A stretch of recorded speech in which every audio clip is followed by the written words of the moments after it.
Manners, respect. More. Manners, respect. More manners, more respect. More people. Hello, what's up, people? Everything good?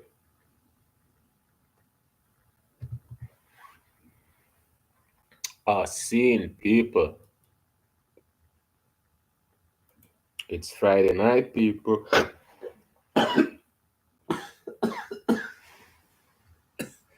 Excuse.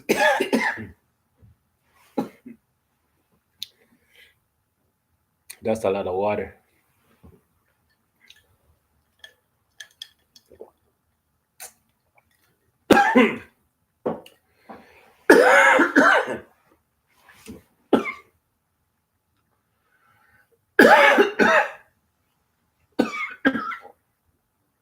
Whoa.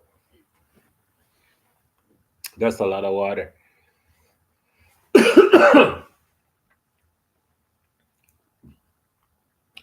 Tell me I've been drinking a lot of water lately.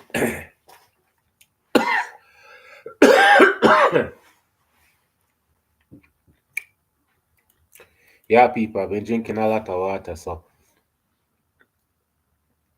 just have some ice cold water.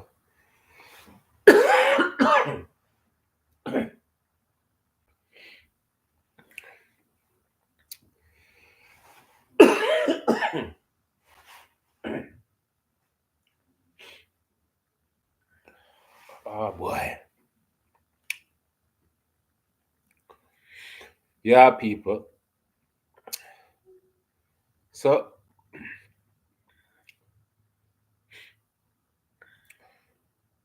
we here on the next Friday night. I'm gonna get my brains together.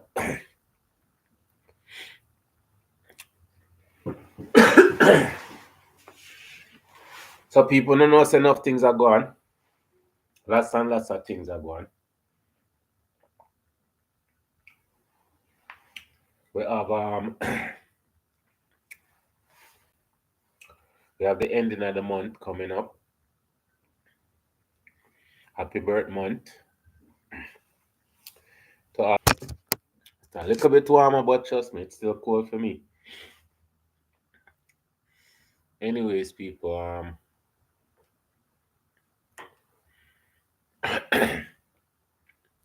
them still have lots of things are going. President still kick out lots of people out of the country. Because again, this a man that just did it for 4 years. Unless them change the constitution or whatever them have to change policy so you can run for your next lifetime. Right? The very fact that this a man just did it for 4 years and I do them things here. Just imagine if I did it longer. And the thing about it, I Google the man, and you that thing say the man born April 1st. I mean, they say him for born April anyways, but him born June 14th. The man born in my favorite month, people. I tell you, so there's positive and negative to every person, just like there's positive and negative to every color, because it has to balance, right? The very fact said this a man born in June. Well, I guess he's doing the work he's supposed to be doing. And that is for tear down the system, bring it right back to what it was before, which is good versus evil. Me hear everybody a talk about it in us, but that's what it comes down to. It's good versus evil. I say it, evil not have no color, just have a form. So when you say, oh, this color people bad, that color people, no, that person is evil, those people are evil. They're doing evil things. You can't give them people your skin color when them not represent no color at all. And that you know have to understand, you know. Some people don't represent God. Straight up, them represent the devil. So every time people say, oh God, God, God this and God that. No. Evil people this and evil people that. Wicked people this, wicked people that.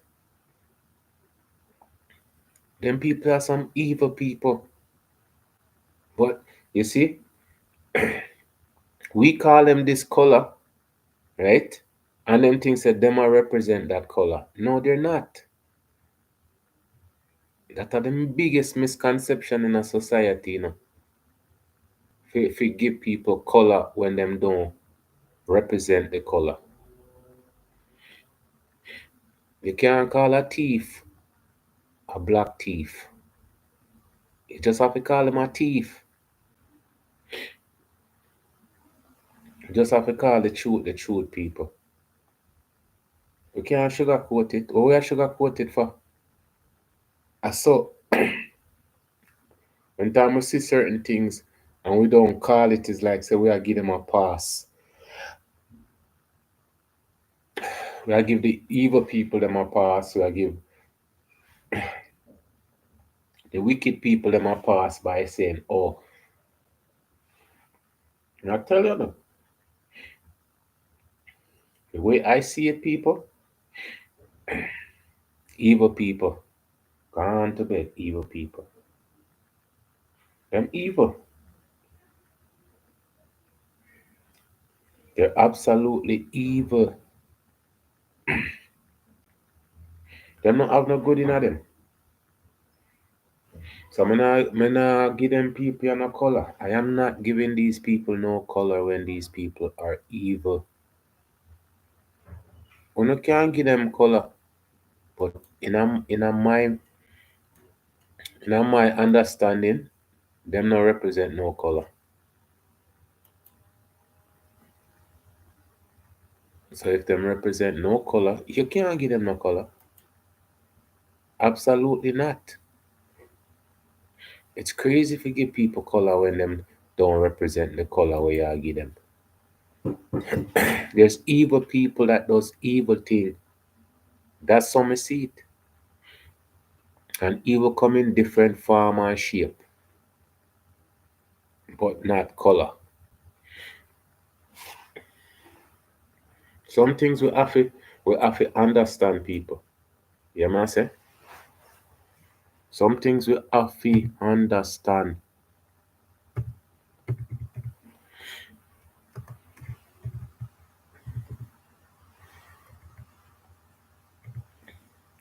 So people say no for the things them things them when I learn to understand and I see, right? The things them when I see. Past, present, and future. Pretty much the same if we not change it. Right? So one of the things that in the paper, people, is a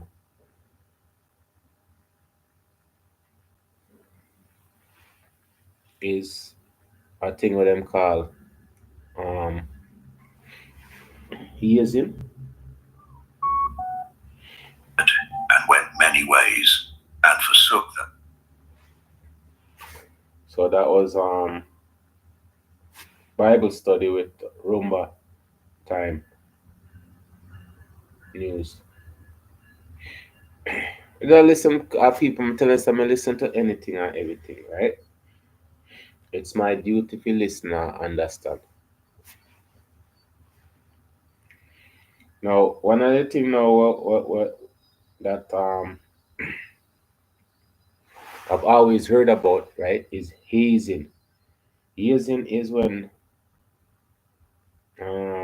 it's a them says a initiation thing, yeah, people.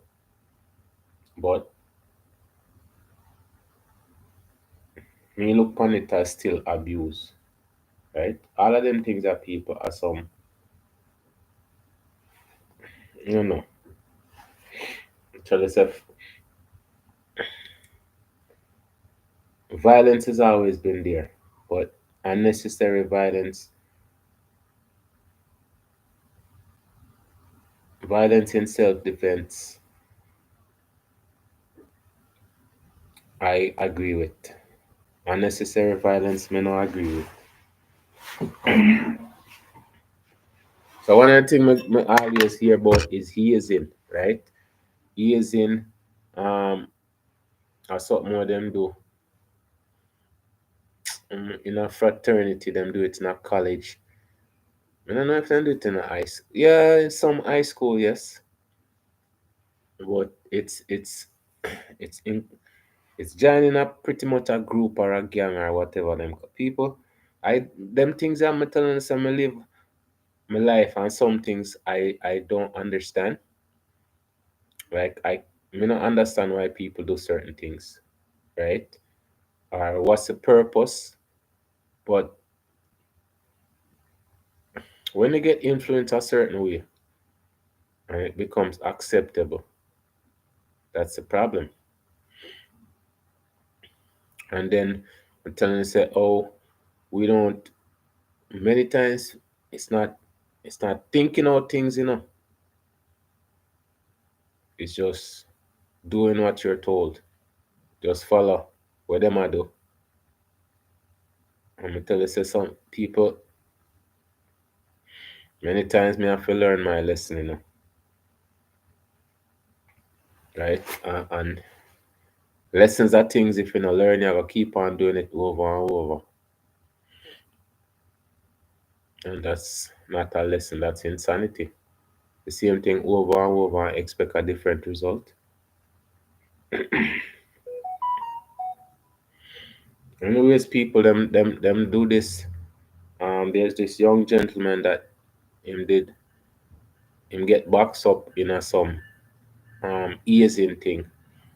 And it's like them have all kind of sorority and stuff.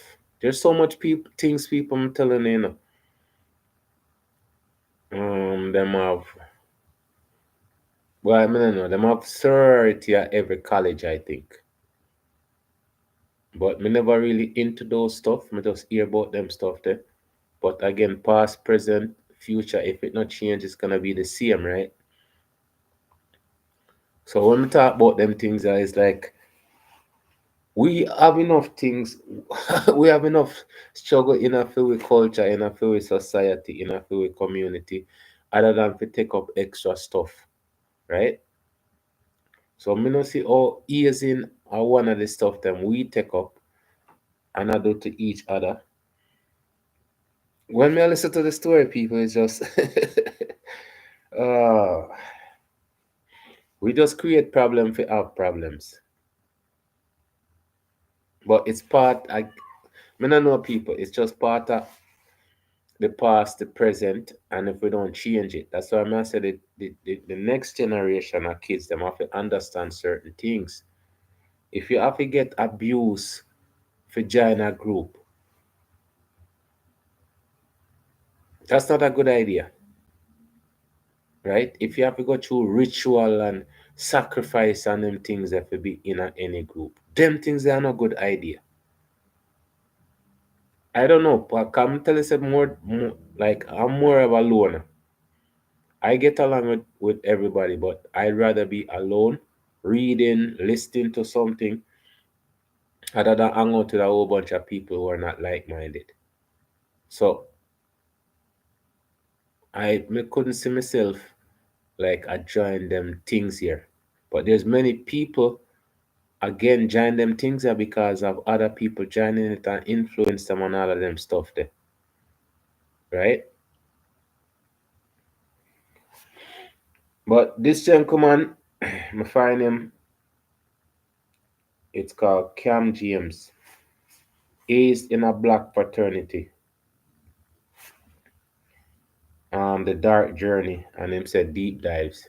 So when people look into things, are damn people I would rather listen to because When they them find out the details of certain things, then we all understand more than some people who don't know what they matter about and then just don't give the detail of what they matter about, right? So this him have a YouTube channel, and the first watch it, I never seen a commercial on it, but I guess once you watch it sitting them over them, you get like commercial. But as we proceed, people,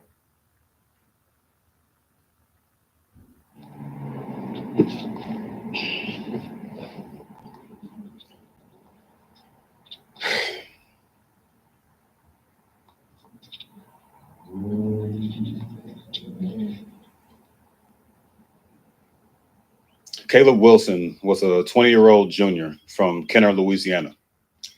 He was a member of the world famous Human Jukebox at Southern University and majored in mechanical engineering.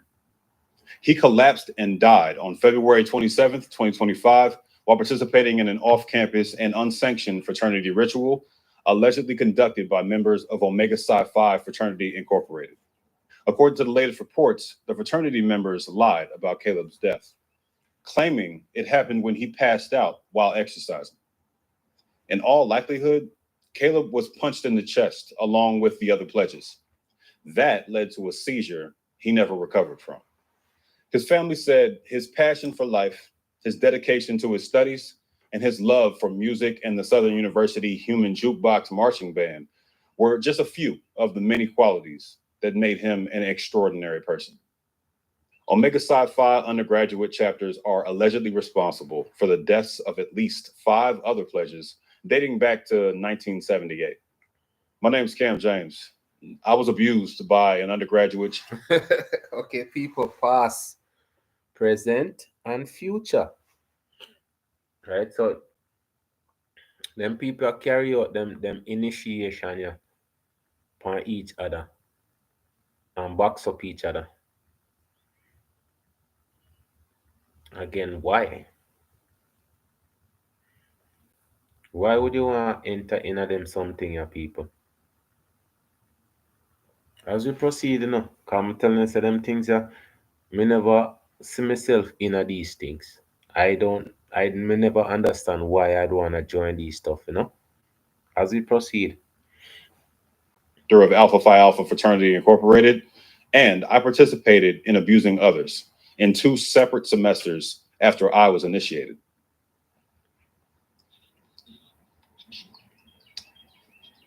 I recently watched Hazing, a brilliant documentary produced by Byron Hurt of Omega Psi Phi Fraternity Incorporated that explores hazing in all types of organizations: fraternities, sororities, bands, sports, the military, etc. I'd already planned to make this video after Caleb's death, but watching that film made it clear that there was a way for me to contribute something unique to the story. Byron's film mostly covers it in a way that impacts members of Greek organizations and parents of students. What I'm presenting here is the through line from arriving on campus as a freshman to getting abused as a sophomore. I'd argue it's necessary for people on the outside looking in to walk through it themselves and see how this happens to people. I recently spoke to my girlfriend's older brother about this, and he pointed out that everyone gets got in life. We all get scammed, tricked, or manipulated, and our primary responsibility, once we realize it, is to decide what to do next. I also interviewed an unofficial member of my chapter called a ghost. That basically means a person who was hazed and didn't even get their letters officially. We're not supposed to talk about this. We're all sworn to secrecy as part of the pledging process, so this is inherently dangerous.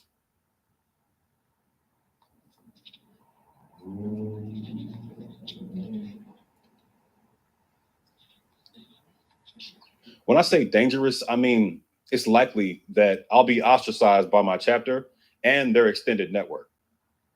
I called my line brothers to tell them I was doing this, so I wouldn't put them in a compromising position, but I'll probably be harassed and insulted in the comment section of this video. And yes, I'm very aware that all of the above is highly reminiscent of cult tactics, That isn't a coincidence. Here's my assertions. None of the Divine Nine fraternities or sororities were founded with violence built into their initiation guidelines. All of them have either murdered and or seriously injured pledges via abuse inflicted by chapter members. And these practices don't have the intended effect, are rooted in cult tactics and America's legacy of slavery, and do more. Jesus. People. So me I talk about just the mentality and which part then get them things are from people. Right? As we proceed, people. Ostracize and damage members than anything else. Quick definitions and notes. The Divine Nine, or D9, stands for the 9 Black Greek letter organizations founded on college campuses in the 20th century. Those 9 are on screen right now. They're also referred to as NPHC organizations, which stands for the National Pan-Hellenic Council. 5 of them were founded at HBCUs, with 4 of those all being Howard University. But the first one was founded at Cornell University as a solidarity group for 7 Black students. Regardless of location, these organizations were created to serve their communities and help keep their members safe from the oppressive academic atmosphere that surrounded them. Okay, so again, the same thing with the Crips and the Bloods people. Those organization was created to initiative to help the community. Them did a community organize. Same like the Black Panther, they were community oriented to help the communities, right? With them food program, with them neighborhood watch, all of them things there was the main purpose until them turn in a gang. So again, them organization did start out good, but me not understand how the philosophy of one thing and then change it to become something so cult like and so clannish. As we proceed, people. I'll only be presenting one story of abuse for every member organization in the NPHC, but know that many of them have murdered multiple people, sometimes simultaneously. One of them has critically injured or killed people into the double digits since their founding. Regardless of the death toll assigned to each logo, all of them have hundreds of serious injuries to account for at the very least.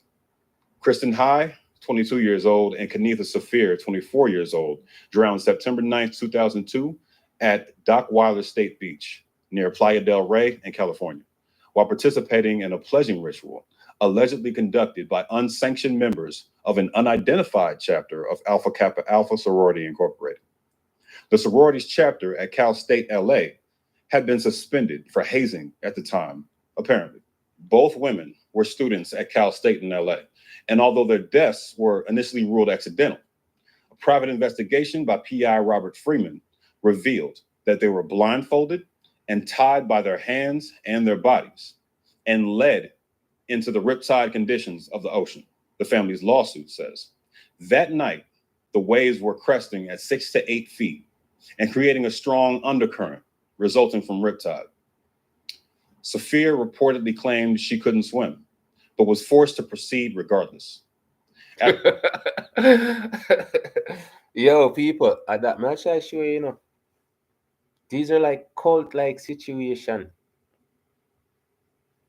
And we are doing it to each other, people. As we proceed. Large wave pulled her under. High died in an effort to rescue her. This peels off the Band-Aid of an unhealed wound. According to the LAPD, the bodies of Kristen High and 24-year-old Kenitha Saphir of Compton were pulled from the surf around midnight. According to her mother, Patricia, Kristen was always a type A daughter. Super student, athlete, campus leader, mother of a 2-year-old son. Joining Alpha Kappa Alpha was something she had always wanted. When 2 young women brought Kristen's car home, Patricia said Kristen's pledge journal was missing and numbers had been deleted from her cell phone. Kenitha's college sweetheart and husband of about 1.5 years shared this photo of her diary next to a pic of her in the car. In this note, she confirms that pursuing AKA membership was a dream of hers. This was the most recent deadly incident we know of in Alpha Kappa Alpha.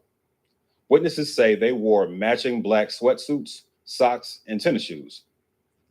This is exactly what we wore every night when I pledged Alpha. I'm getting ahead of myself though. Let's talk about what made me join in the first place. Yes, people. Let's find out why you don't want to join the Alpha Kappa Mega sitting here. So I enrolled in this pre-college program at Georgia Tech called Challenge. It had us rooming with about 30 to 40 other minority students the summer before our freshman year. So when the year started, we were really well situated and prepared to succeed. I actually stayed with one of my eventual chapter brothers my very first time visiting the campus, which was a coincidence, but ended up being an influential factor. The D9 was not something I was aware of since I was a military kid with no members in my family. At least that's what I thought. Turns out my aunt pledged Delta, but she never talked about it. I was an avid basketball player. Oh, people. Oh, boy. So him have a aunt and him aunt never said and say she pledged to them same thing. Yeah. She never even said nothing for warn him to say, look, you're gonna have an opportunity to join in a them Alpha Mega Kappa something here. We just want to give you a heads up. Like that, may I try showing you people, we don't look out for each other. We don't look out for each other. We don't look out for each other, people. And the funny thing about it, the same thing with them do to us, the same thing we do to each other as we proceed. And regularly ran pickup games at the campus rec center. It just so happens that most of the people I ended up making friends with in those games were members of either Kappa Alpha Psi or Alpha Phi Alpha. One of the Kappas pulled me to the side and discreetly invited me to an interest meeting. And I was going to go. Like, I didn't know anything about how taboo it is to go to multiple meetings for different organizations until I heard it from my fellow freshmen. This ain't like an informational meeting for the chess club. Your attendance means a serious interest. This was the first time a D9 organization left crucial information out of chapter communications, and it wouldn't be the last. I got the same invite from the Alphas around that time and had to make a decision. It was an opportunity to get more info about a campus organization that hosted dope events, did community service, had a legendary legacy full of civil rights leaders and other prominent Black figures, and would give me additional opportunities to make the most of this steep-ass tuition. Not saying those things didn't apply to the Kappas as well. House Democratic Caucus Chair Hakeem Jeffries joined Kappa Alpha Psi fraternity at the age of 18. Oh, but the Alpha brothers on that campus were most like me. I saw myself in them. Everyone's seeking something unique from their pursuit of membership in the D9. Cults, the military, religious groups, etc. They're following the legacy of their parents or extended family, pursuing the elevated social status brought by membership, seeking a sense of community, or a combination of the three. My family. Okay, all right, okay, fine. Now I understand, people. It's like once you join these organizations, it's like you get connection. So to businesses, job opportunities. So it's like the Black network. That's understandable, people, because again, they start out to keep. That's what the main objective was, right? If you create company. As we proceed, people. Isn't the closest.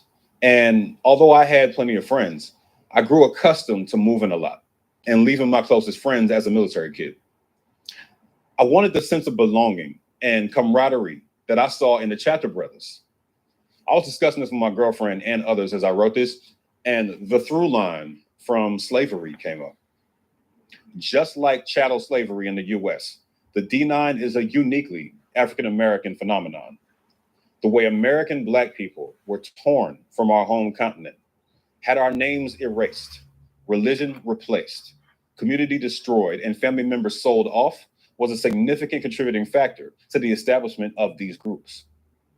If you're struggling to put yourself in the shoes of a person who chooses to pursue membership, I'd say that everyone's different and everyone has a different void to fill. Okay, all right. And again, I talk about me being a loner. So maybe this is why I'm not as successful as some other people who join up with groups like these. But if me I go join up with them group, I have to be successful and do them things that to a next person. I'd rather be a loner people. And that may I try show you most time certain decision for you to reach a certain level in a life. You have a choice. You do have a choice. And some people think say it's them don't have a choice, them have to accept what comes their way. But me say if you know what it is to be poor people, right? If you don't know if you know what it is to just to not say poor but don't have exorbitant amount but still make do with what you have, right? And if you give that up for do, boy, I can't see that as being success. I can't see this way as you call it success, right? Many people call it success, but me can't call it success. As we proceed, people. There's a lot of people watching this who made it to one of these, but didn't go any further. To keep it short, interest meetings happen in some room on or off campus with one or more members of the chapter.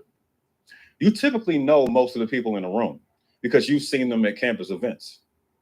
You're expected to dress up in business formal clothes, and you're given a presentation about the chapter and what it means to be a member. This is followed by the steps you need to take to officially indicate interest in chapter membership.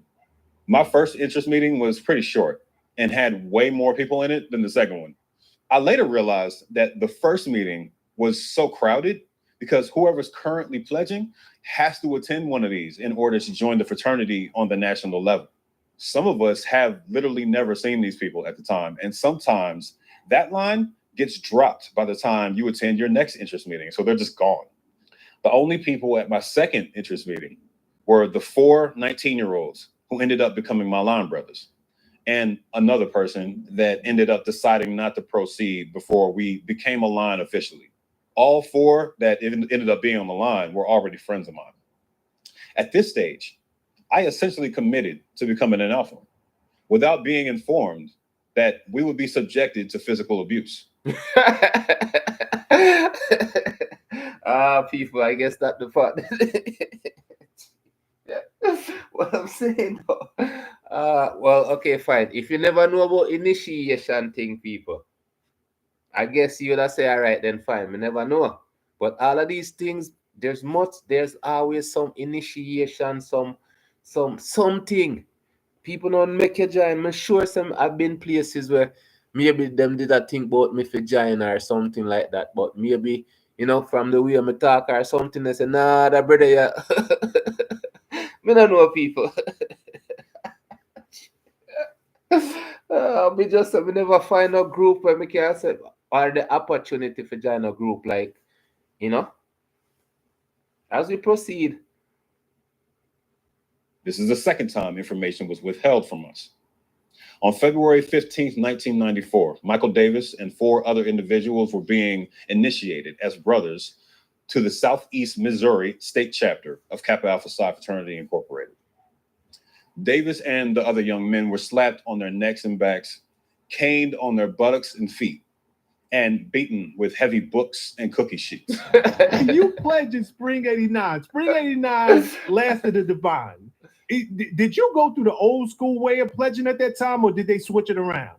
I went through the old school way, bro. This was at a period where, of course, they were cracking downs on hazing and things. Okay, so this is Montel Jordan. If you don't know Montel Jordan, he's a rapper singer.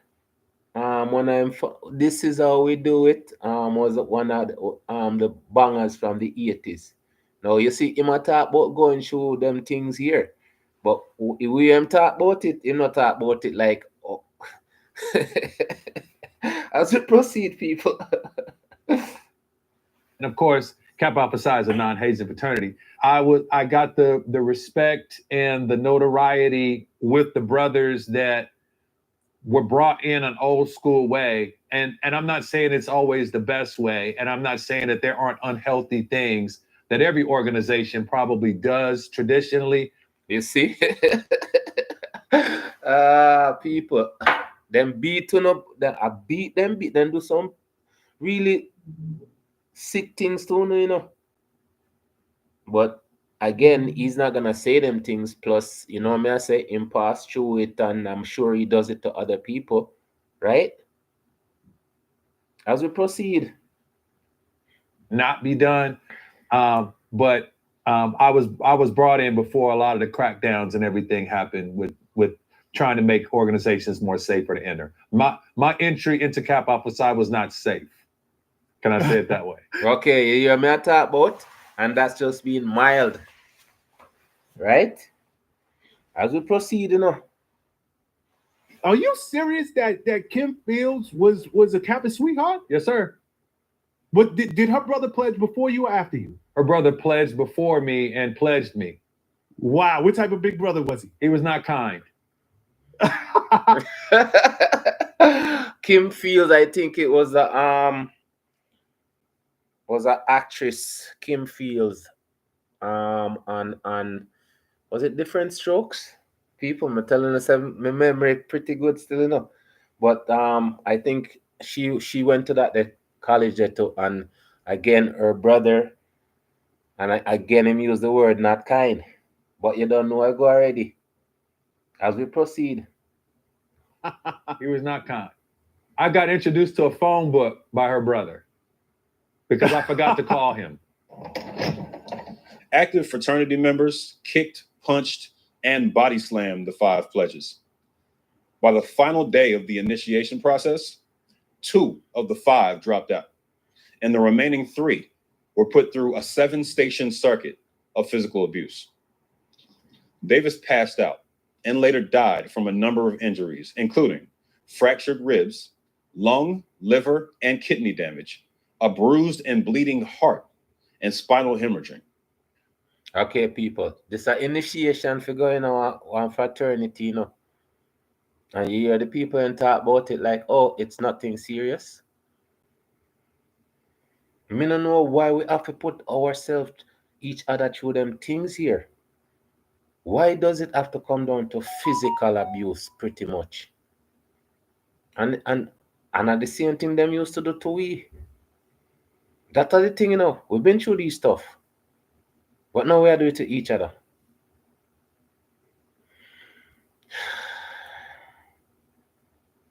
As we proceed, people.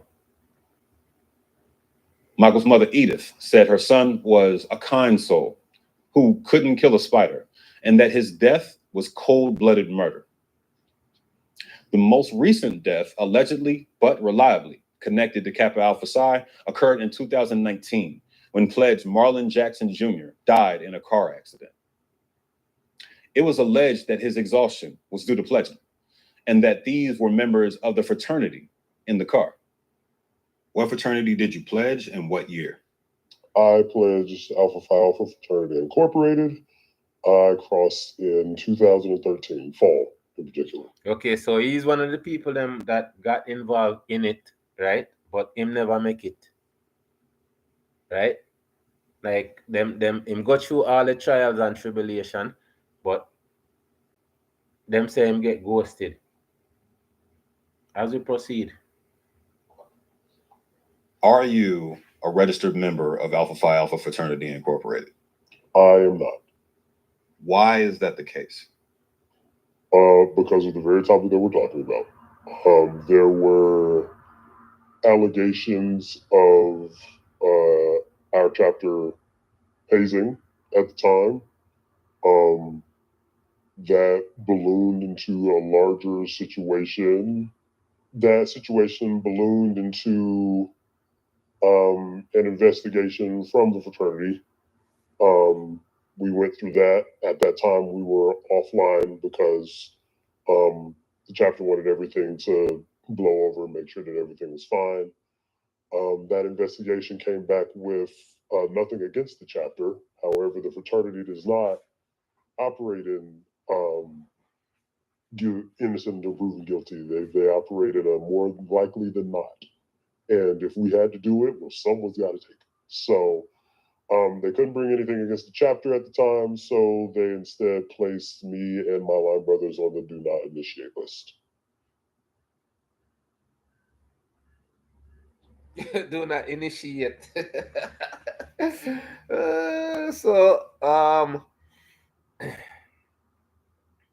Them learn about the whole practice, but they're not in the club. Them not get to make it in the club. As we proceed, people. So you're not online as soon as you agree to pursue membership. There's an in-between process called pre-pledging. Chapters vary, but people occasionally give you a demeaning name, like the Crabs from Drumline during this part. Some just call you a pre-pledge and leave it at that. We were referred to as Sphinxmen, which was a nod to the Egyptian mythology the fraternity is tied to. Most of what we did during this phase was studying historical information, memorizing facts about our fellow pledges, practicing standing in line, passing information down that line, and basic teamwork exercises. The whole point of the process is supposed to be reinforcing the ideas of selflessness and sacrificing your ego for the good of the chapter. In my 19-year-old brain, everything made sense so far. You got to get rid of all that pride if you're going to serve your community and organization effectively, right? As an extension of that concept, we had to dress identically, commute to these meetings together, and maintain individual matching binders with chapter information in them. We were also required to call older members of the chapter who lived in the area, and we visited some of them too. We even helped one of them move, which seemed like a brotherhood building activity to me at the time, as opposed to indentured servitude. At least we got pizza. This next part is... What I'm telling you, say people, it's these ideas that work without, it become something other than what it's supposed to be. I don't know how uplifting each other, helping out each other become abuse vagina team. You know what I say? So everything about it sounds good. Seems like we're on the right path until it becomes what? Something different. That's why I say some people them have them present themselves one way, but them don't have a next plan. Right? As we proceed, people. It's another area where chapters differ. Our Dean of Pledges, the person in charge of our pledging process, was big on Georgia Tech history. So we learned it in addition to Alpha history and Egyptian history.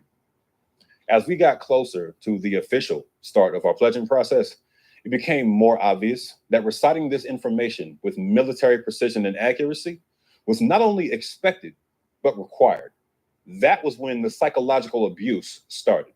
If we got something wrong while reciting information, our intelligence or ability to follow clear instructions was insulted in a way that would embarrass you in front of the rest of the pledges, while also making you want to prove yourself next time. They also explained the rules to us.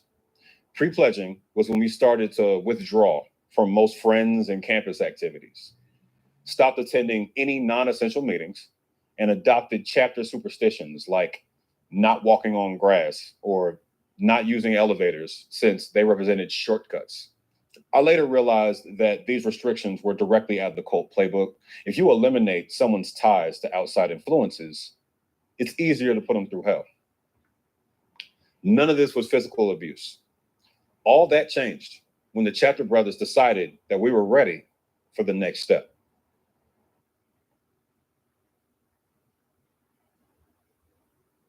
Were you subjected to hazing? That's such an interesting question. The black and white of it is yes, but I guess we were diving right into my thoughts. I think that there's a difference between hazing and pledging, I will say. To me, hazing is obviously the definition of it is doing something that puts people in harm's way intentionally. But I also think it's doing something that serves no purpose. I think for me, I pledged. I wasn't hazed. I think, at least from my understanding and everything that I have experienced thus far, everything that I did served a purpose in the process, like in those moments. We were given a final opportunity to leave before the abuse became physical. We were sitting down in a row after a night of reciting information, and they showed us the segment from Spike Lee's School Days that depicted frat pledges sleeping, being surprised, being verbally harassed, physically abused, and paddled by Breaking Bad's Gustavo Fring and Ron from a Different World, among others. They demonstrated some of this violence on other chapter members, then left it up to us to decide whether or not we wanted to proceed. None of the 5 eventual members of the line moved. And I'll speak for myself when I say the reason for that was a twisted sense of loyalty to my line brothers, combined with a desire to prove that I'm tough enough. It didn't help that the movie scene was exaggerated and goofy, so it didn't seem realistic or shocking to me. Here's a more accurate depiction of what it's like today. Eat that shit. You want to be an Atlanta, huh? Don't. Prince.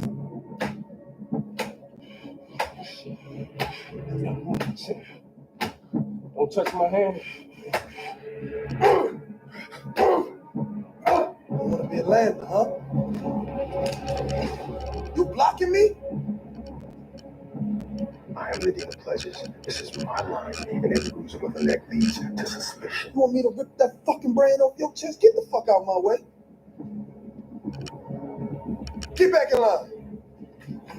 We were not given a real choice here, to be clear.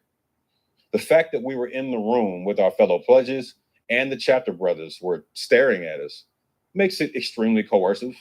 We went through our first rotation of physical abuse not long after. The 6th potential member of the line that I mentioned earlier wasn't there for that and had dropped out before our first official night online. The details get fuzzy around the timeline, but I remember everything about the first night. It was the worst night of my life. Up until that point in the process, we were at an off-campus house in Atlanta, and every night had been over at a relatively reasonable time. I don't think I have to tell y'all that it was normal to be up super late in college. The night we started pledging was different in 2 distinct ways. We drove way out to one of the older brothers' houses that we visited during pre-pledging, and we had to sit in our car for like 3 hours until we got the call saying that they were ready for us. And this brother was like 40-something years old, by the way. In this video, I'm going to talk about the first night that we went online and how scared I was. I was scared shitless. You realize that not only were we children going through this, we were I was 19 years old. Oh yeah, I had just turned 19. Yeah, right when we started. Yeah, so we're 19-year-olds. I was not only was I 19, I had. Okay, so people, them one I said them are 19 and then go through this, right? Now, when you look upon it, you know, them say the age of consent are 16, you know. And these guys are 19, and them brother are even not 19, them still not make smart decision. So when I look upon it and say the age of consent is 16, that makes sense. Just I look upon some things, people, and and I say, boy, it's crazy. But me say this a man in a 40 and him still a do that. Boy, as we proceed, people. Facial paralysis when this was happening. So not only are we're going through this as teenagers, but people who are barely older than us are the ones in charge of our safety. And I don't know if you remember being 2021, I was not in a position to be, no, I was not smart. I was not. The people ever admit it. So again, me don't see how them can say 16-year-old is a good age to make certain decision. In people, for society is not an easy society, As we proceed. Exactly. So that's my main point, is that we're not, like, the fact that we were trusted, or we trusted ourselves with that kind of responsibility, is also daunting in retrospect. Right. In the fall of 1989, 18-year-old Morehouse College sophomore Joel Harris collapsed during an Alpha Phi Alpha fraternity ritual and died at the hospital. The pledges were reciting fraternity history, just like we had to, and there were punishments for getting information wrong, which we also experienced. Back in 1989, things were rougher than they are now, for the most part. You see? Oh boy. It was rough then, it's rough now. It not changed much, because these people still have the idea, say, them have to abuse, them have to control of. What's the difference between like then and now, people? And that me I try to show you, it's just the white lady them come out and said there's levels of this.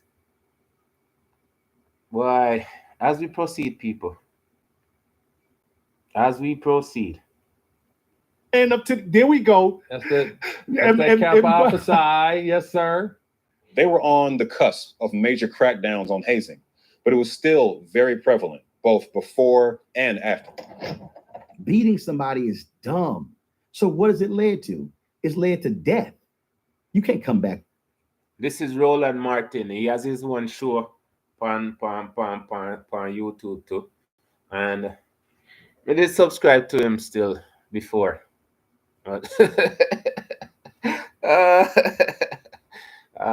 People. And that much I show him. I don't understand how these things are some way up. Like, it makes sense. As we proceed. It's led to massive lawsuits. It's led to Divine Nine spending millions of dollars on settlements because some fool decided to hit somebody and make somebody run and somebody died from exhaustion. That is stupid. A mother or a father does not send their child to college to return home in a body bag. And that's true. So I don't understand why or how it makes sense that we want to get involved with these type of inflicting pain, right? When we're supposed to be getting together to uplift each other. And we end up a box up each other. Some of the things this man say make sense, but I don't remember why I unsubscribe to him, but me some things I say, yo, I go unsubscribe to the money. Roland Martin. As we proceed, people. That is not what the process is supposed to be about. Harris was subjected to a circuit of punishments, including one called Thunder and Lightning, which involved getting hit in the chest and slapped in the face. Another was called Free Fall, which involved elbows, slaps, and punches to the chest. He collapsed in the midst of all this, and the postmortem showed abrasions that looked like fingernail marks on his chest. Members denied striking him, and his cause of death was an abnormal heart rhythm linked to congenital heart disease. His mother, Adrienne, crusaded against pledging after his death, and the MPHC banned traditional pledging 4 months after. Alpha Phi Alpha's most recent death that we know of occurred in 2018 when Tyler Hilliard collapsed while pledging at UC Riverside. Attorneys discovered that university officials investigated hazing allegations years prior, indicating that this was an existing pattern of behavior. You see people, past, present, they investigate them for the same thing, people, and them still continue to do the same destructive behavior to each other. How we can be so and it don't make no sense. Why would I want to do that to each other? It doesn't make it absolutely not make no sense.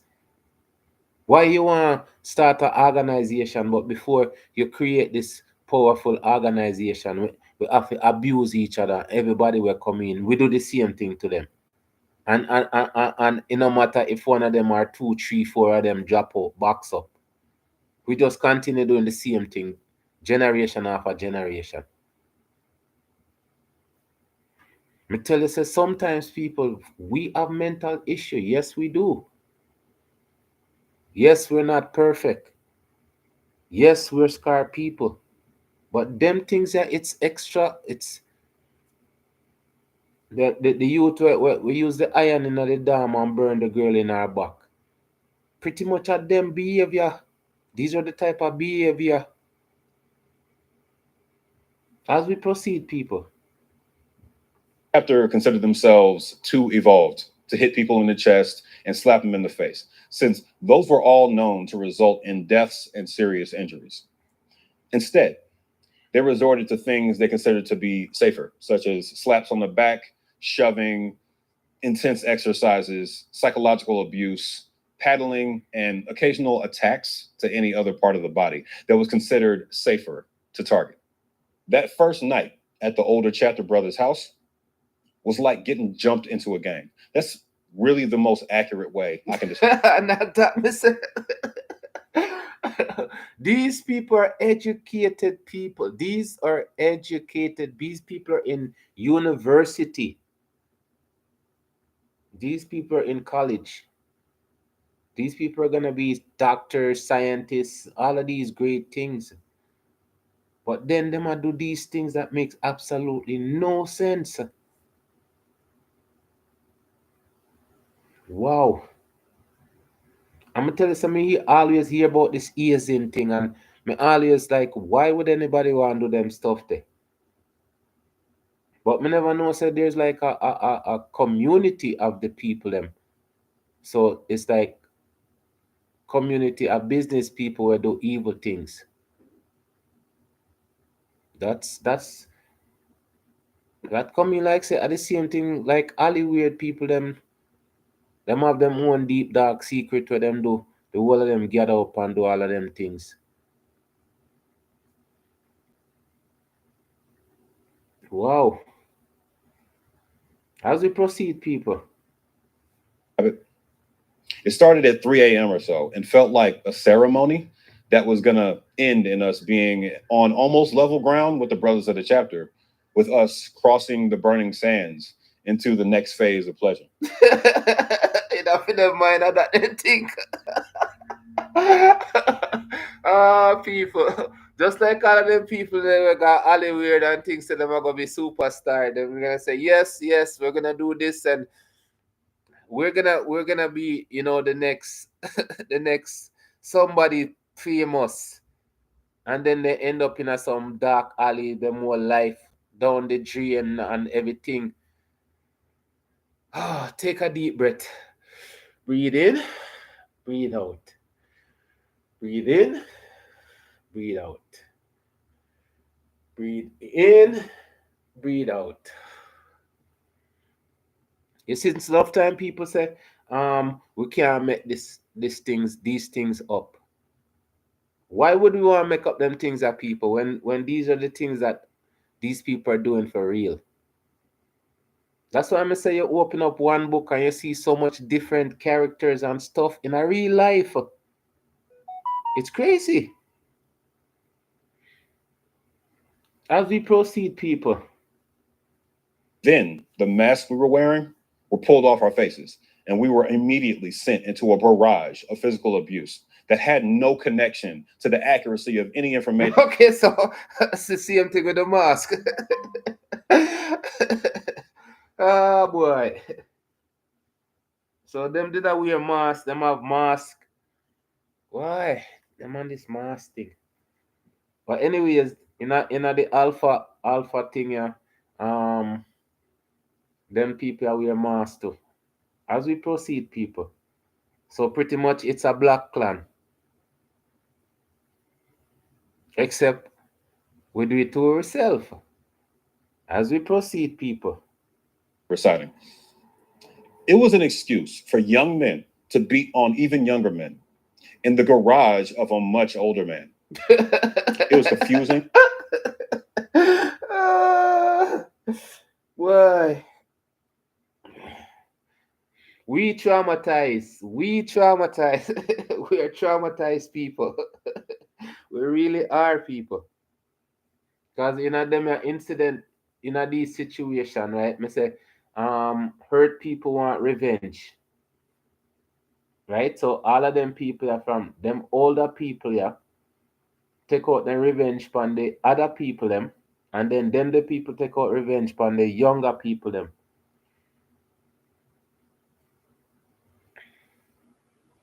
Past, present. We need to change it, people. As we proceed. Loud and terrifying. If we made a mistake or they just felt like it had been too long since we were hit, we had to take more punishment. Thomas Tisselwood, people, Thomas Tisselwood. We don't get to the beating once a year. You know what? How good it is. So them people are following a Thomas Tisselwood footstep. Boy, I'm telling you, past, present. They're so intertwined.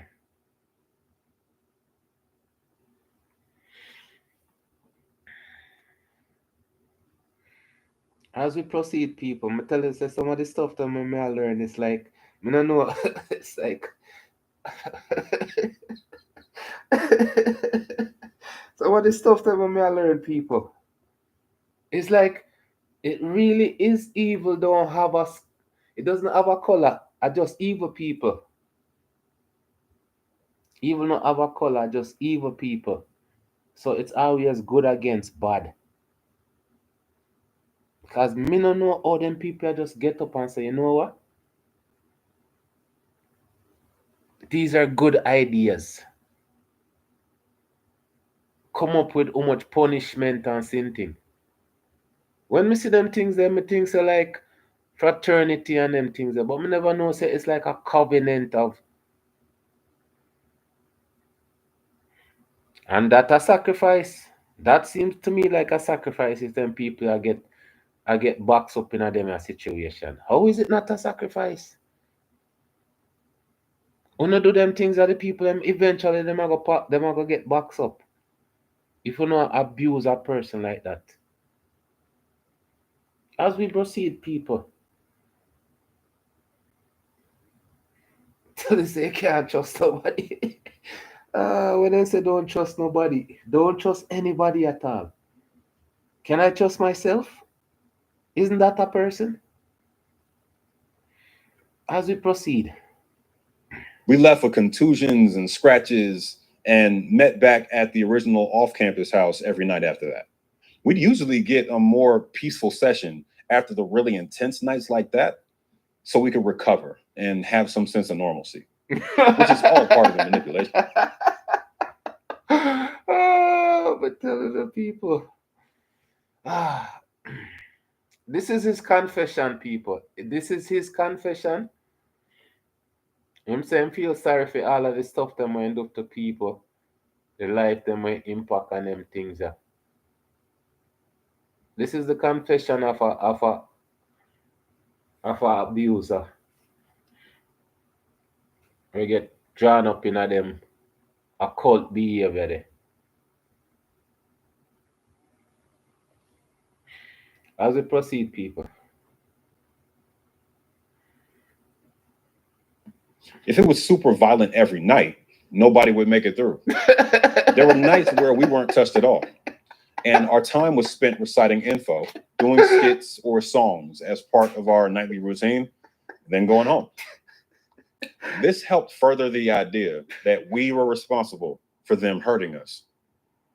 For the most part, the process followed the whims of the dean. If he had a girl over or just didn't feel like doing all that shit that night,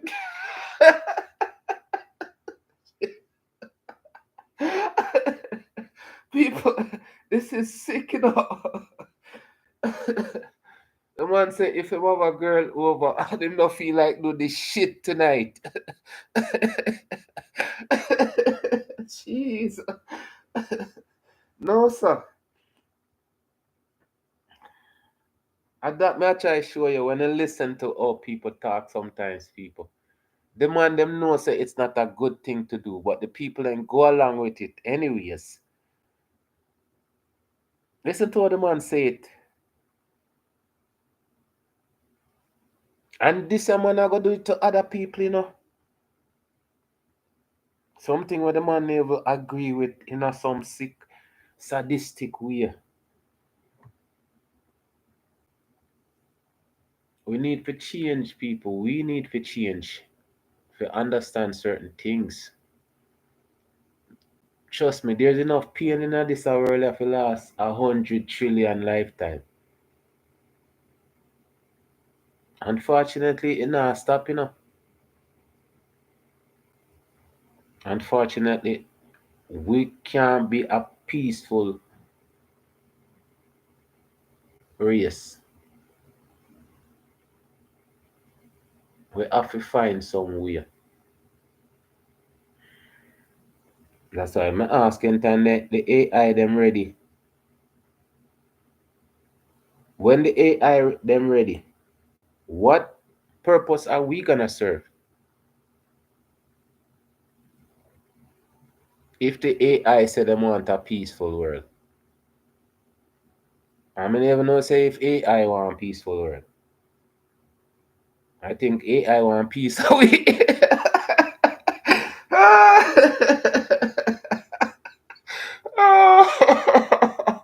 Oh, people, school open.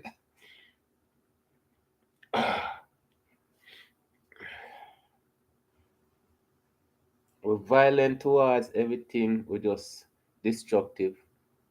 One of the things I'm telling you is that we're not supposed to chop down fruit tree, you know. Why do the man get licked down with the yaki tree? Him get knocked over with the yaki tree. I chop it down.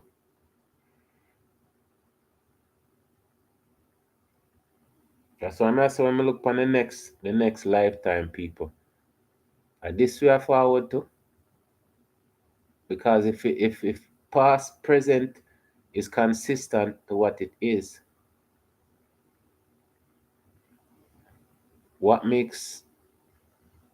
what's gonna make a change in the future?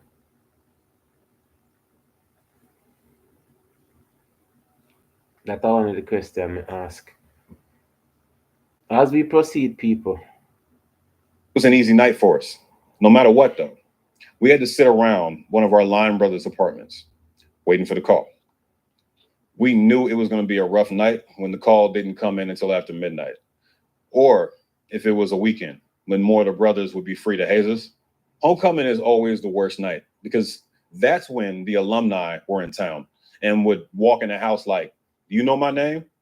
We had to memorize the names of every line and line member that crossed before us, stretching back to 1999. So we panicked trying to put a face to a name without being able to look them in the eyes. Oh yeah, that was one of the rules. No eye contact, along with walking on grass and all the rest of it. Okay, so the submissive thing again. That's why I'm saying I don't like that word, the submissive, you know. Because me no know how man can look at man and treat them like and think that this is good for the culture somehow, right? Because when you become a doctor or a lawyer, we are going to represent each other. keep the secret, and then go back at the same college, go do the same things them to the little the next generation. So we actually the things what we are do to eat, like I make each other submissive. That's crazy, people. Me never understand them things here until me say I heard about it before, but the detail of how he might explain them things here as we proceed, people. Usually, we just discreetly steal a peek at the brother in question and then pass the info down the line. Imagine being 19 years old and 6 to 8 unknown men step into a room that's already hostile and full of older college students. These new men are anywhere from 30 to 45 years old. Most are bigger than you. And most of them are not here to be an ally. They eat all the food you had to buy for the house. Oh boy. This a fluid culture, people. Them things are happening in a fluid culture, These are happening when they talk about the nine sorority. Cause me never know there's so much sorority in. I heard about them things, them alpha, mega, and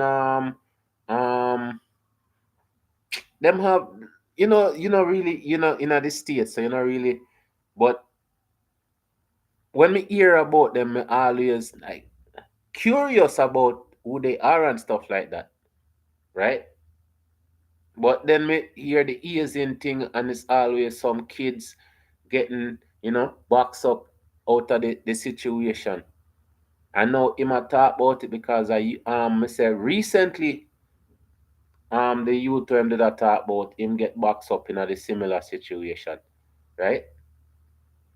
But me say it's in the past, the present, and then pretty much I carry on in the future.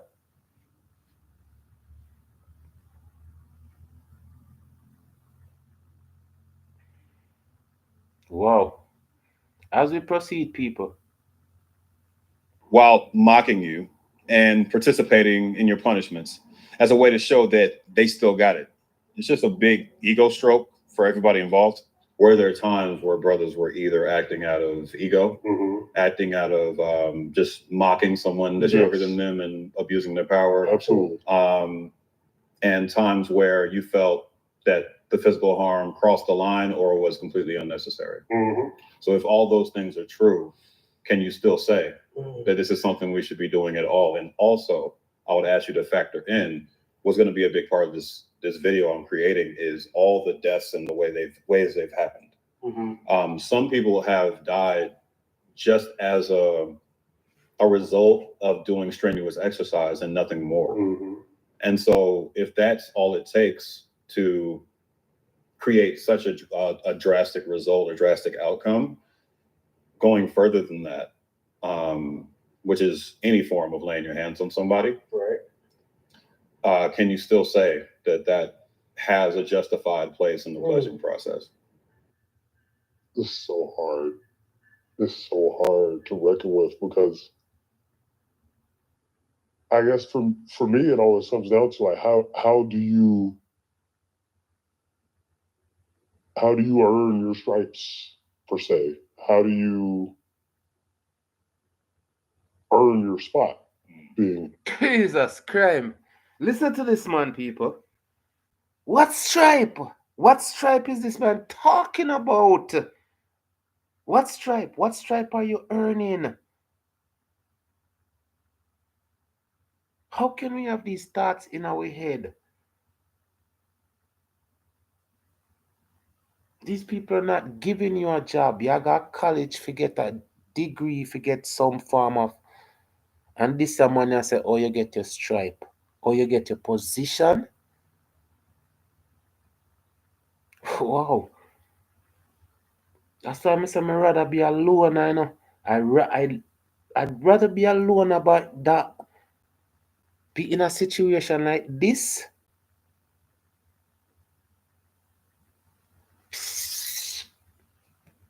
That's crazy. That's absolutely crazy. How you get your stripe? It's not even the army.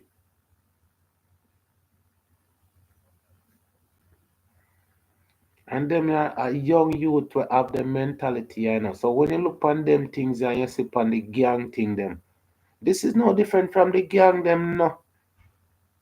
When the gang tell them send them out to go do robberies and everything and them things they fi and probably I'll link up on them first robbery and them lose them life. Same way like them youth here. But them have to get them stripe. Them have to get them ranking. Boy, I'm telling you, say, yo, that's why I say if we have communities,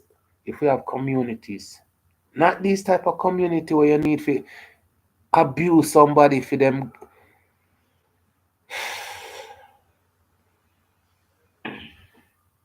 Next generation, trust me.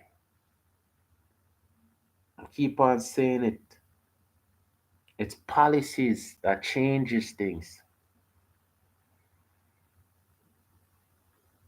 not entertainment, not one flashy money. It's policies. It's sad for a young man can't say that, you know. I feel it for him still. But I say I rather be a loner than be in a situation where I have to give up myself to be part of something like this. When me have to go do abuse somebody else. Because abusing is not a good thing in a people, because me used to get beat up too. And it's not easy when you know say somebody a beat you up and you can't do nothing about it. So certain things I don't like. I don't like people take advantage of people just because them in our position, them have money or something like that. Them things are so wrong.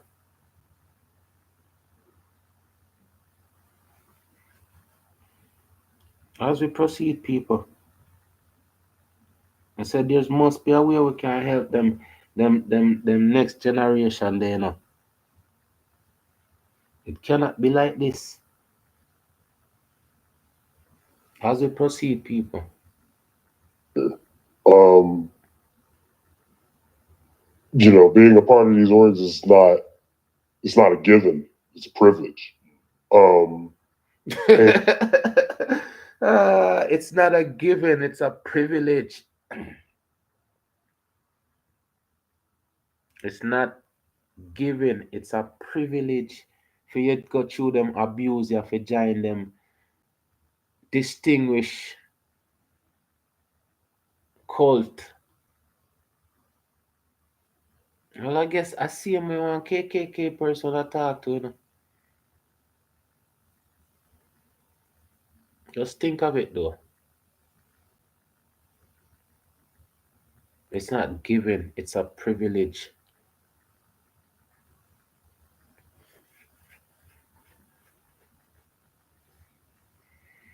I tell you, so sometimes the topic are not easy, you know, people. But I'm telling you, say, anybody can do easy. And the difficult and the hard part them we have to deal with. And them things them say we have to tackle.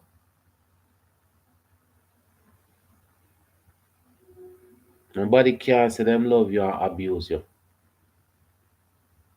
Nobody can say them love you or abuse you. Me know that. Nobody can say them love you or abuse you.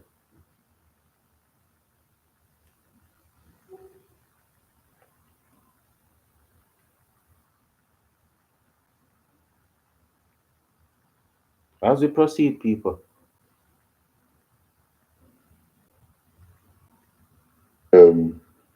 It's for me, it's if we get rid of that, what is the alternative?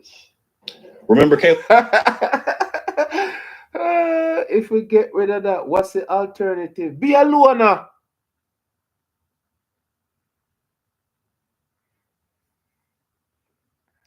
That's an alternative. Start your own non-violent. No, me not thump in your stomach for broke up your spleen or something. Start one where you don't have to be part of for them something. Create your own. If you don't see it, create your own.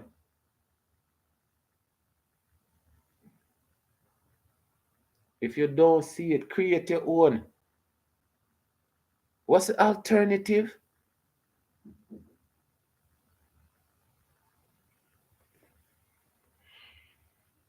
Rasta.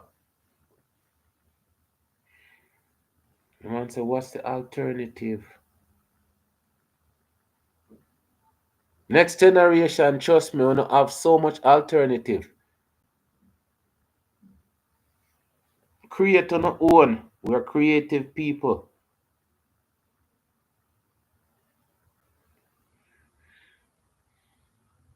Them youth, they will lose them life. I bet you, no, them not have no alternative. Them girls that will lose them life, them not have no alternative.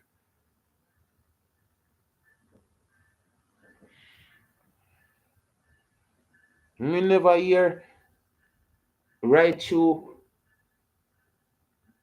where you hear the all of them people are them heroes, yeah, sheroes and heroes where me highlight. I say, what's the alternative? Then create alternative. Rosa Park. Create alternative.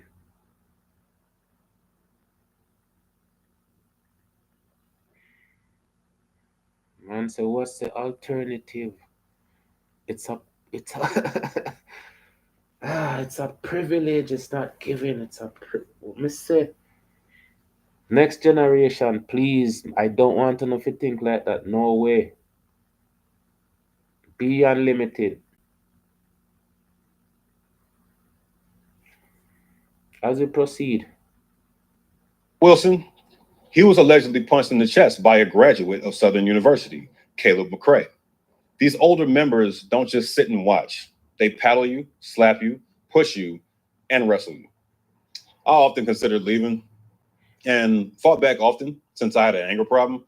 But the frequent message disseminated by the chapter was that dropping line is a sign of weakness, that you're tougher for sticking it out. The most compelling part of that psychological manipulation was that I'd be leaving my line brothers defenseless, since I was the line member in the back. We call that person a tail in the D9 organizations. Usually it's just the tallest person on the line, since we always line up in height order. But I actually chose it, since the line brother directly in front of me is 6'2" like I am. 19 felt mature enough at the time, but in retrospect, we were teens being tortured by young adults. Yeah, people. That's what I mean. I say when you're a teen, it's certain decision. It shouldn't be up to the teens and to make certain decision. It's so wrong sometimes when freedom of thoughts is taken away. When certain procedure is done clinically, where teens later on they might change their mind, have them confused in a certain situation. It's crazy.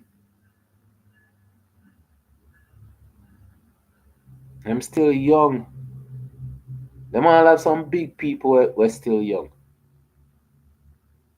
60 years old like BBL. Oh boy. So when you say teens, we are supposed to look out for them.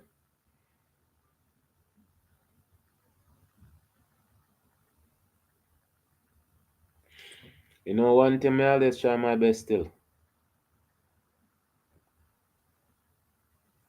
Just the fact that them a big man a do them things here.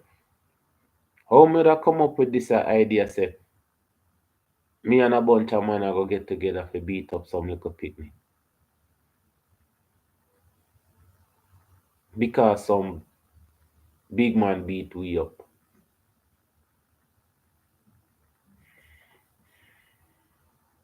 It start provoking sometimes, you know. Because we can't point the finger and don't point it at us too. That's why I say past, present, we mess it up. So we have to understand that it can't stay the same for the future.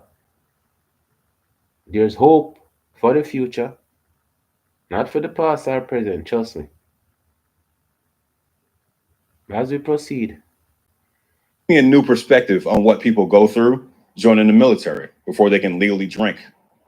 Except this was worse than anything you're legally allowed to go through in basic training. Pledges dying in twos is not a one-off anomaly. On November 20th, 2010, East Carolina University students Victoria Carter and Brianna Gather, both 20 years old, died in a car accident after flying off the road in Greenville while pledging with Delta Sigma Theta Sorority Incorporated. Camille Arrington was designated as their driver by members of the chapter, and she survived, along with 19-year-old Taylor King. Arrington was charged with misdemeanor death by motor vehicle. She was apparently suffering from excessive and overwhelming fatigue, exhaustion, and sleep deprivation, according to the lawsuit, and fell asleep behind the wheel. This incident is the latest occurrence of hazing-related death that we know of, attributed to Delta Sigma Theta. This particular story isn't over. I'm going to bring it back after I break down the pledging practice known as Hell Week. Real quick, there's a oh, people. I'm telling us that them name ya what Hell Week. Nothing good now come out of that. That's why I say when we call neighborhood a certain name, we don't expect, we don't call the neighborhood them devil's turn and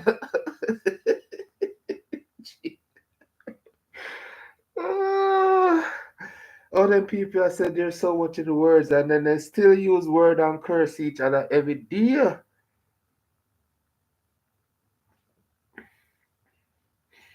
All you said the loop, you know. I've always said the loop, the loop.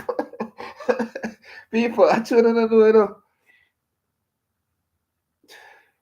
So I say most of my life, the situation they never seem real to me. Things never seem real to me. Cause how can things be so real and them things are happening? So I just call it the loop. And that makes perfect sense until this man gentleman come along and say it's not a loop. It's not the same thing that happen every day.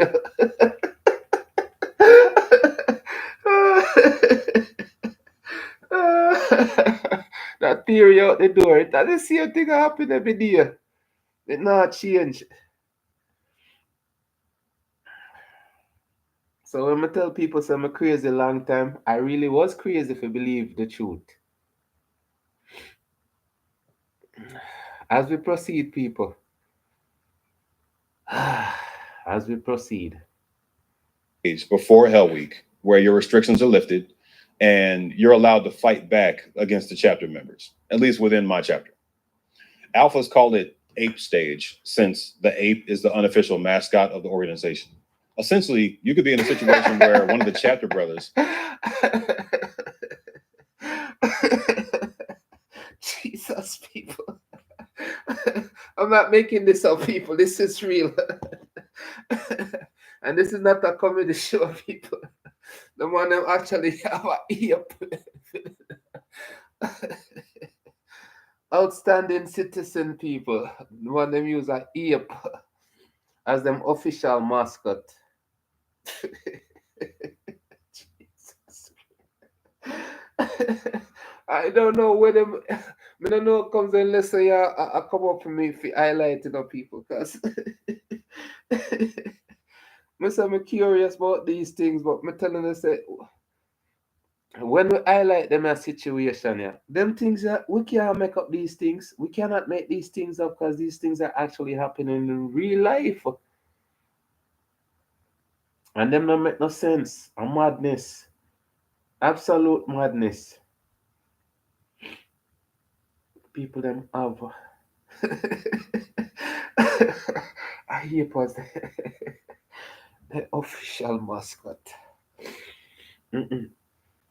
As we proceed, people, we can't get too high and we can't get too low on them situation, you know, so. You and you push him back, then everybody clears out. It's essentially a one-on-one cage match between you and that brother. And everybody else just circles around and watches. I chipped my bottom tooth when I body slammed a member of the chapter after he called me out one time. We're also given bricks to take care of that have the fraternity letters and our chapter initials on it. We have to take care of them during set, which is what we call those sessions that we met up at. Sometimes the chapter members will try to take your bricks while you're reciting information, and you'll get in bricks, people. Bricks. We have a sick world.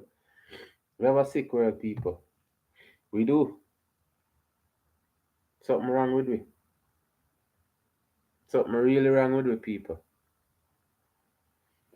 As we proceed. If nobody notices that or tries to prevent it, just mind games like that. We got to hold those bricks out like dumbbells on a regular basis while reciting information. Okay, Hell Week. It's one of those terms that doesn't really need an explanation, but at the same time, please, it does. Please.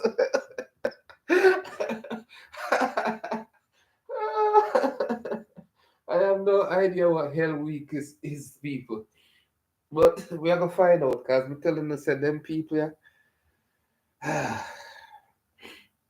As much as these people seem so normal, but the things what them do, evil doesn't come in a color, it comes in a form. As we proceed,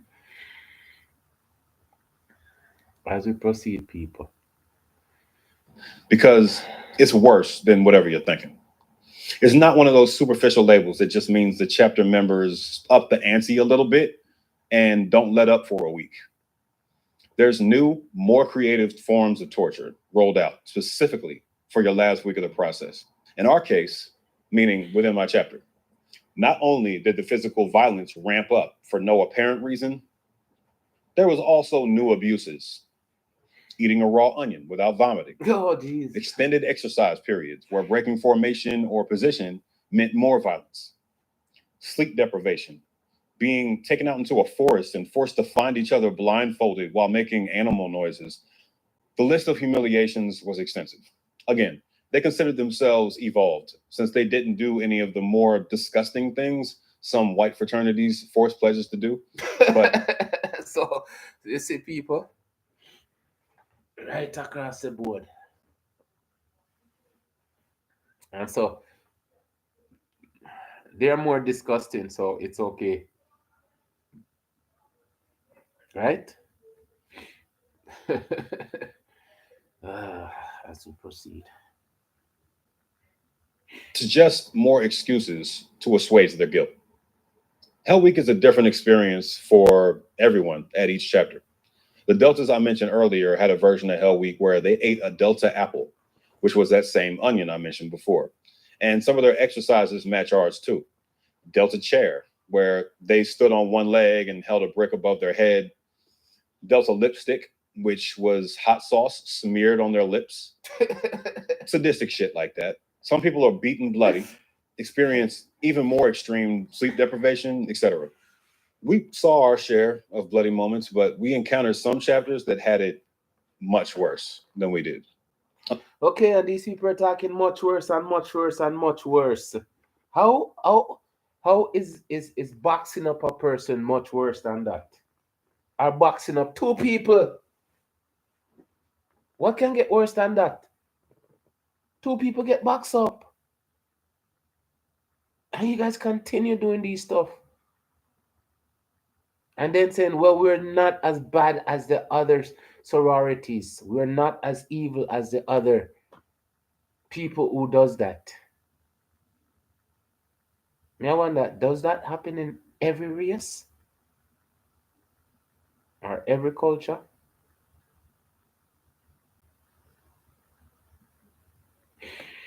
As we proceed, people, Fortunately, some don't survive it at all.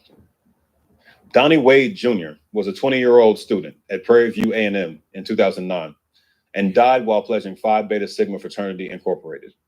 He and his fellow pledges were put on a strict bread and water diet, got paddled, did the exercises, etc. They do these exercises at 4 to 5 in the morning when the pledges were sleep deprived, and the workouts included things like elevating your feet 6 inches off the ground, Indian runs where we all run and the last person in line has to sprint to the front over and over again, bleacher sprints, knuckle push-ups, you name it. We did all that stuff too. During one of their sessions, Wade collapsed and never regained consciousness. Fraternity members told investigators that some in the Delta Theta chapter of Phi Beta Sigma were more concerned with, in their words, avoiding a paper line of non-hazed members than they were in the safety of their prospective initiates. Donnie was a biology major, studying to be a doctor. Wade's mother, Katrina, blames hazing for taking her only son from her. She said, "I will not rest until I am sure no other families will go through what we have." people, I tell you, say them people are smart, you know. At college, them people are go. Them are get some degree in some big sin thing. And them still have to go through them sin thing at all.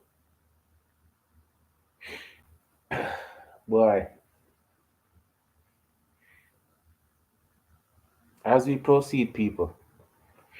I crossed in fall 2009. Donnie died when I was in the middle of my pledging process, and I didn't even hear about it at the time. The culture of secrecy and suppression is so heavy that other fraternities didn't even think to stop what they're doing, rethink their processes, assess their internal ethics. Nothing. That could have been any one of us, and my parents would be the ones filing a lawsuit or campaigning for change. I hope they don't judge me too harshly when they see this, because this story isn't over just yet. People, you hear the man say again? I hope they don't judge him too harshly when they see this. So this man still care how the people and feel about him, you know? Even though these people are getting boxed up left, right, and center by doing these ritual. Man has respect.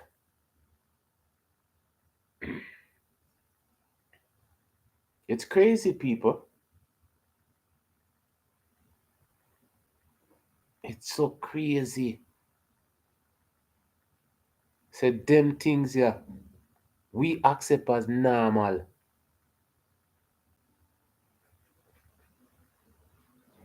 There's an official national process that takes place while you're wrapping up the chapter process. You put in applications to join the fraternity, show up for a couple of days to go through a quick initiation that involves zero hazing, pay a registration fee, pin fee, chapter dues, all that, which I had to borrow money for, and complete the paperwork. Throughout this initiation, some pledges had to pretend in front of all these middle-aged men that they weren't currently being hazed. The thing is, they know. They all know most of us are being hazed at the moment. And the pledges talk about it openly between themselves. It's the worst kept secret in the world, but the entire system depends on nobody snitching. The main point I want y'all to take away from this is that no one in this system is innocent. The mentors, the regional directors, the chapter advisors, almost all guilty, almost all aware. A Lincoln University vice president of enrollment and student life was cleared of wrongdoing in 1999 after an attorney brought accusations over him watching it happen and saying nothing. As Byron Hurt's hazing doc stated, power has a way of protecting itself. Very few schools get held accountable for this. We had advisors at Georgia Tech who knew it was happening and did nothing. One of them was an alumnus of our chapter and stepped away because he knew for a fact that we were hazing. One of the regional directors knew we were hazing and joked around with us in whispers while we went through the official process. This section is supposed to be a palate cleanser, though. Let's get to the good part. All right, this is a part of the story most college students are aware of, the part the public is supposed to see. We crossed on November 13th, 2009, and completed our pledging process. It felt just like the first night, except they're suddenly celebrating us instead of beating on us. After that, you're a full member of the chapter, and it's time to debut for the campus at large in your probate show.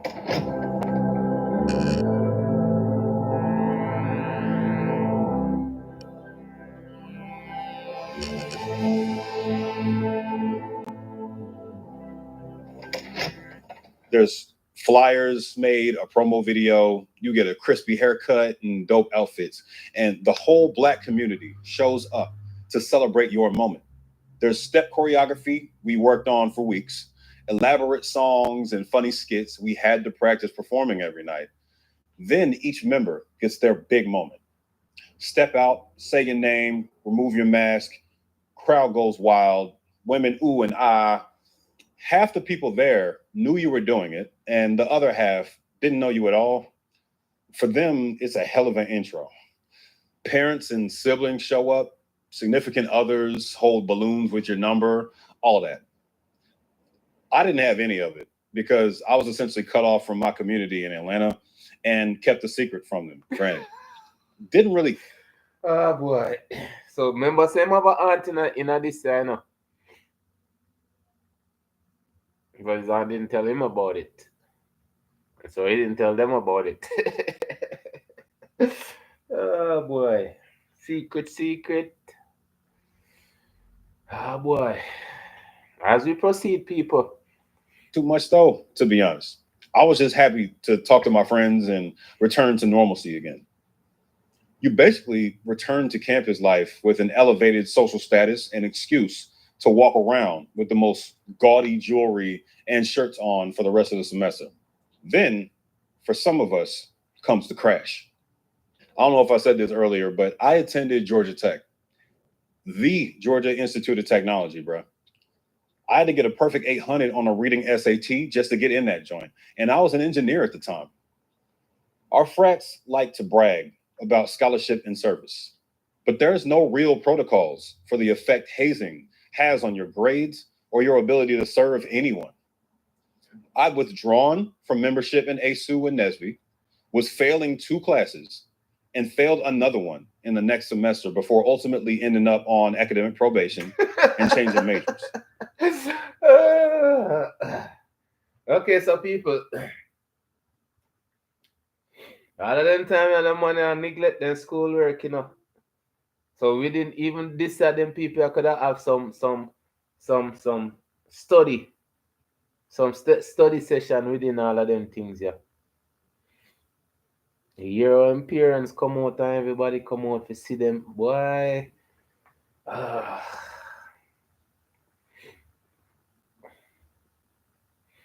Just sitting here, people, and looking at this stuff, it's crazy, you know. Next generation, you hear what me say? Get your education. Create anything you want to create for changes. Because a policy change things, not people. Not entertainers. Policies change things. Not entertainers and movie stars. As we proceed, people. I did really well after that, but between suffering one semester and partying too much the next semester, school really fell down in my list of priorities until I got my shit together. We're gonna fast forward a couple of lines later, and now I'm in charge of discipline, while one of my line brothers is the dean of pledges. Yes, we perpetrated the same violence that was done to us onto other young men who looked up to and trusted us. I perpetrated that violence with my hands, with my voice, with my silence, while others did the same. This abuse included slapping them on the back, paddling, intense workouts, verbal abuse, mockery, and humiliation. The normalization of that violence is what enables a new initiate to keep the cycle going. Everyone just treated it like it was normal, like this was a rite of passage. Everyone just deals with it. You see, people, everybody just treat it like it's normal. After a while, it become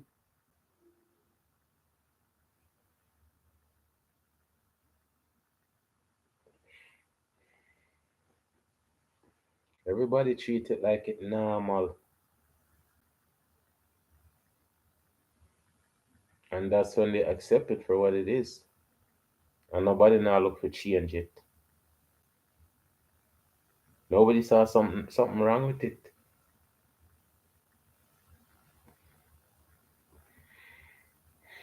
I said, me hear one politician say, chopping is good as long as them not use it. Be them dog. Use the money, be them dog. And, and, and, and, and wash them car tire. And everybody cheer it. Nobody say that's wrong.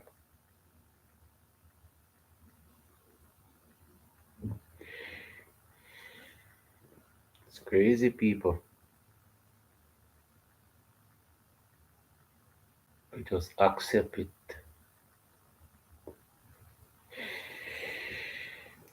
As we proceed, None of it is an excuse. And I sincerely apologize to everyone I helped victimize as part of that system. Nothing I say here can heal that harm we did to you. And I hope you can forgive me one day. But forgiveness is for you. You don't owe me that. I hope you've all found the peace that I'm building for myself. Did you subject others to physical harm after you were initiated? Yes. Part of the responsibility of brothers once they're in is to also participate in bringing more brothers in as they come through. And some of that includes furthering those traditions and keeping those in place. I will say that from my standpoint, things were not as chaotic as they have been in the past. That is certainly something that a lot of us in our chapter took the time to think about moving forward. Because I mean, we see the stories too. We know how any sort of incident looks on all of us. I'll list off the remaining organizations that haven't killed anyone that we know of, but are complicit in serious injuries and psychological harm to survivors. Criminal charges were brought against Zeta Phi Beta Sorority Incorporated chapter members in 2004 after a pledge said she was paddled, pushed against walls, and more at Southern Illinois University. Her chest and arms were severely bruised, and the perpetrators included students and alumni. The charges were later dropped, and there's info in the description about another case that occurred at OSU in 2013, where a chapter was suspended. Criminal charges were brought. OSU, Ohio State University.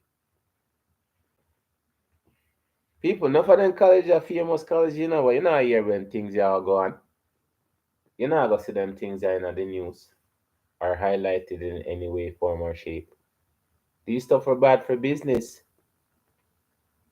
but them still gone.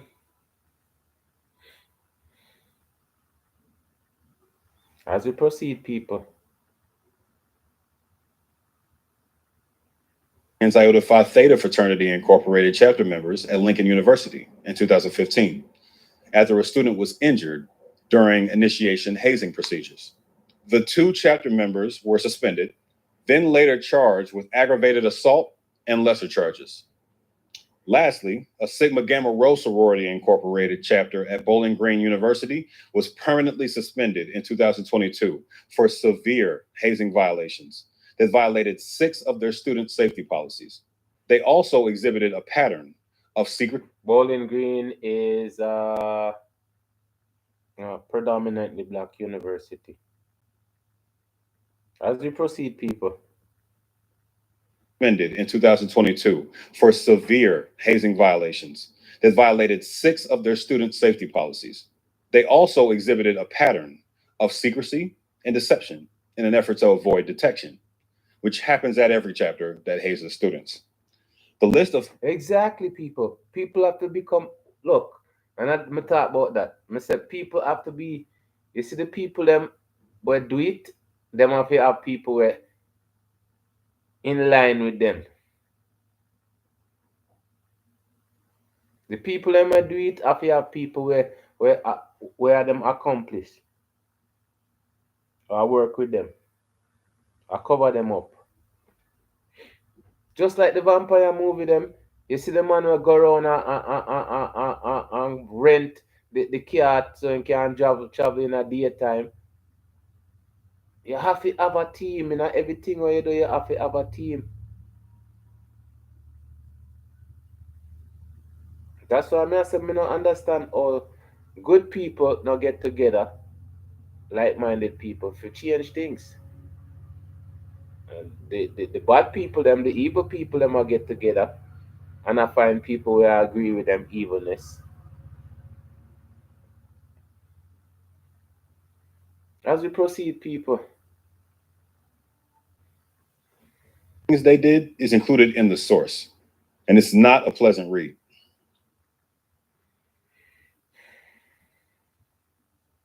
So, what's being done to stop this? Well, I left out some of the repercussions and consequences for that reason.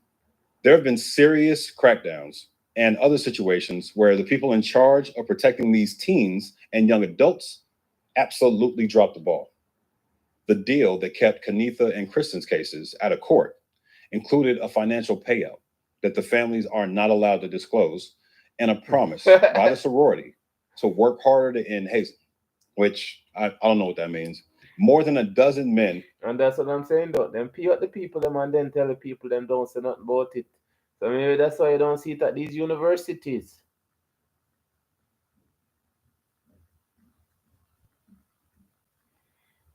So them just continue do what them a do. I don't see the justification of doing these things.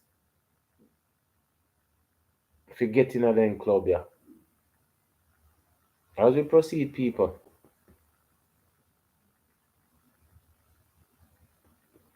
Associated with Kappa Alpha Psi were prosecuted after Michael Davis's death, including 7 for involuntary manslaughter. Sentences range from probation to incarceration. The fraternity was banned from Southeast. The fallout included legislation in Missouri, creating a felony for serious hazing, and national scrutiny of fraternity hazing practices. In 1996, the Kappa Alpha Psi National Organization paid $2.25 million to David's parents as part of a lawsuit. The 2 deaths associated with Delta Sigma Theta resulted in the ECU chapter getting suspended until 2015, which was a 5-year ban. Victoria Carter's mother, Bernadette, filed a wrongful death suit against the driver of the car and amended it later to add sorority members to the list of defendants. There's databases of chapters that have been suspended temporarily or permanently on the official sites of many of the D9 organizations. But I can tell you from personal experience that it's practically impossible to stop these underground processes. How do we build that bond outside of that? You know, especially when, like, the only thing that I can maybe think of is like you make that long term, but then it's like, how do you long term college? D9 doesn't see pledging as a college thing. This is for life. So, do you think trauma is necessary to build the correct version of an alpha man? I guess that's a part of the conversation that we have to be a part of, because the answer is no. The feeling is that's what I experienced and that's what I know. Yeah. And I have seen that work for plenty of us. Like, I don't think I would change anything about how things went with me. I don't think I would be in the position that I'm in today had they went, without hazing or pledging. Even with the situations that went bad, like I don't think that I would be in the position that I'm in right now had all of that just went so smoothly. As long as we hold up a Okay, people, and this man I sound like say not understand. This man is talking like it's a good thing. Like, me not understand how this man not denounce something like that, I said, first of all, we're not supposed to hurt each other for us to become a unit. Okay, me not understand, yo. That me try show you sometimes the mentality, the mindset that people have, The man say I wouldn't change nothing about that. As we proceed, people. as the only way to confirm someone's real membership in these communities. More parents will get terrible news in the middle of the night. We've adopted the same tactics slave owners used to break and manipulate our ancestors, the same tactics cult leaders use. Hazing does not strengthen men or women. These organizations are killing people. A large number of older members in every organization are complicit, and the only people who can really make a difference are those who went through it. I feel the same way about the D9 as I feel about the American government and our two-party system. It needs to be torn down from the inside. I stepped away from active pledging activities after the first line I actively brought through and distanced myself from it altogether upon graduation. I went on a Twitter rant about the treatment of women by Georgia Tech's D9 chapter some years back as well, and mentioned how I was hazed. Wasn't received well then, probably won't be received well now either. In case it wasn't obvious, I'm officially denouncing my membership in Alpha Phi Alpha Fraternity Incorporated until such time that considerable efforts are put forth to eliminate this problem across the board. I'm not asking anyone to join me. I know that I'm in a unique position due to the fact that I haven't surrounded myself with the brotherhood in my 30s. I am asking you to share this with anyone considering joining one of these organizations, as well as any alumni who remain silent. This problem is not something I can solve with one video. All I can do is use this platform to end my silence. Y'all got the information now. Can't say I didn't tell you. Okay, people. And you can't say me not do the right thing them for share them things, People, we can't get 200 subscribers by the end of the month, by the end of April. Like, subscribe and share, people. I wanna buy a sauce on the comment section. What's up, people? How come the people them watch my video them so quiet, What's up, people? How not go on so? Eh? Like, subscribe, comment, share, buy a sauce. Want big up Mr. Gray. Or send me a message. Send me the email. Enough respect, sir. Happy birth month. All the Mr. Yellow, all the Miss Yellow.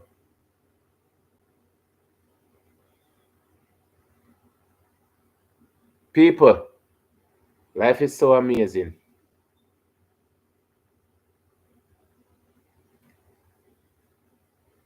Big up on yourself. I'm out.